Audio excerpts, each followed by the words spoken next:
कुल इन्नमा आना बशरुम मिस्लुकुम, मैं नबी फरमा दीजिए कि मैं भी तुम्हारी तरह से, तुम्हारी मिसाल का एक बशर हूँ।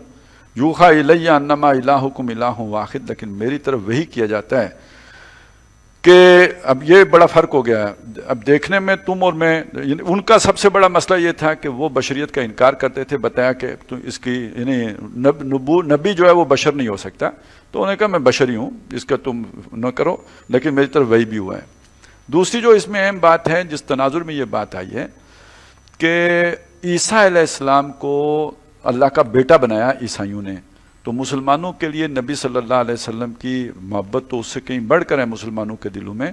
तो उन्हें बताया गया कि उनका मकाम ये अल्लाह ताला जो तारुफ करा है इसी की हद तक रहना है, और उसको फिर ये ना हो कि तुम भी मोहब्बत में गुलूब करके ईसाइयों की तरह उनको कोई अल्लाह के बराबर कर बैठो।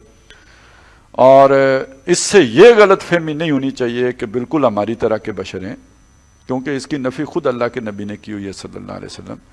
जब कुछ साहबा ने हुजूर की इत्तिबा में वो रोज़ा रखने की कोशिश की ना, जो रात को भी आप रखा करते थे, अगले दिन जाके इफ्तार करते थे, तो हुजूर ने मना किया। तो उन्होंने कहा हुजूर आप रखते हैं, तो हुजूर ने फरमाया अय्युकुम मिसली, तुम में से कौन मेरी तरह है।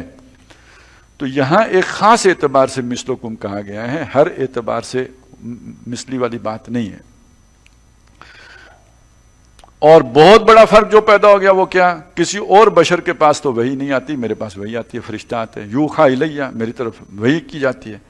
और उस वही का जो पैगाम है वो क्या है, अन्नमा इलाहुकुम इलाहुन वाहिद, कि तुम्हारा माबूद, तुम्हारा इलाह बस एक ही है।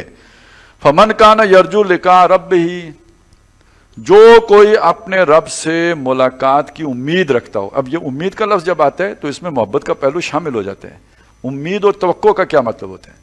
किसी डरावनी शय से मुलाकात को आप उम्मीद तो नहीं कहते, आप ये तो नहीं कहते मुझे उम्मीद है या तवक्को है कि मेरी दरिंदे से मुलाकात होगी।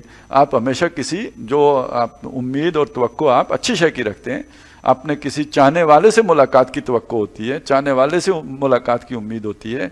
तो जब अल्लाह से मुलाकात की उम्मीद का मतलब जो वाकई अल्लाह से मोहब्बत रखता है और उससे मिलने की तमन्ना उसके अंदर मौजूद है, फलयामल अमलन सालिहा, उसे चाहिए कि वो नेक अमल करे।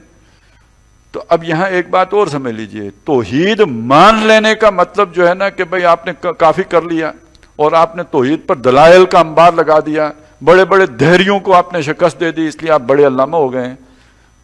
दूसरी तरफ आप कहते हैं शरीयत पर अमल करने की जरूरत ही नहीं, उसको आप मुंह की नाक बना दें, तो फिर उस तौहीद को मनवाने का कोई फायदा नहीं है। वो तो आपने असल में इल्तिबास हक को बातिल वाला काम किया है। शरीयत से आपने जब दूर कर दिया तो तशख्खुस तो मुसलमानों का आपने मिटा दिया ना। दूसरी कौम से मुसलमान अलहदा तशख्खुस उसका बनेगा ही शरीयत के साथ जुड़कर। तौहीद तो आज आप ये जितने भी मज़ाहिब हैं वो तौहीद की बात, यानी वहदत अदियान, सारे दीनों को एक बना दिया जाए, इसकी बुनियाद तौहीद ही बनेगी ना। और ये जो जुदाई की बुनियाद बनती है ये रिसालत बनती है। भाई अल्लाह को तो यहूदी भी मानते थे, अल्लाह को तो ईसाई भी मानते थे, अल्लाह को मुसलमान भी मानते थे, फर्क किसने डाला? शरीयत ने डाला।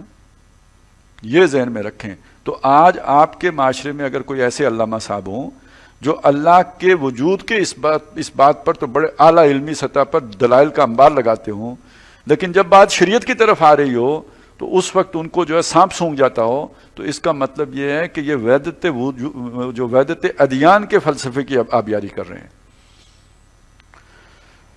फलयामल अमलन सालिहा, तो उसे चाहिए कि नेक अमल करे, वला युशरिक बि इबादत रब्बी या खदा, और वो अपने रब की इबादत में किसी और को शरीक ना करे। यानी ये भी अब उसे करना, ये नहीं कि जाके होली खेले,